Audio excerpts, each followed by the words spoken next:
بسم اللہ الرحمن الرحیم۔ السلام علیکم معزز ناظرین، کویت کی طرف سے پاکستانیوں کے لیے خوشی کی بڑی خبر آ گئی۔ کویت نے 10 سال بعد پاکستانیوں کے لیے ویزے بحال کر دیے۔ وفاقی وزیر داخلہ شیخ رشید احمد کی کوششوں سے کویت نے 10 سال بعد پاکستانیوں کے لیے ویزا بحال کر دیا۔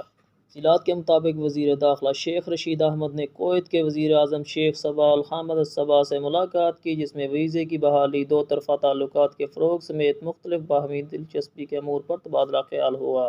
ملاقات کے دوران کویت کے وزیر داخلہ اور پاکستانی سفیر بھی ملاقات میں شامل تھے۔ ملاقات کے دوران وزیر داخلہ نے کویتی وزیر اعظم کا وزیر اعظم عمران خان کا خصوصی مراسلہ بھی پیش کیا۔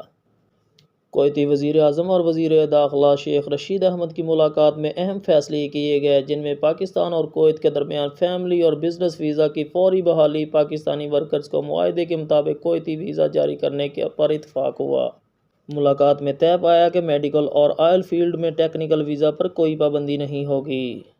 خلیج ممالک میں رہنے والے پاکستانی آن لائن ویزا لے کر اب کویت آ سکیں گے۔ ملاقات کے دوران کویتی وزیر اعظم نے گفتگو کرتے ہوئے کہا کہ پاکستان اور کویت کے درمیان تعلقات 7 دہائیوں سے محیط ہیں۔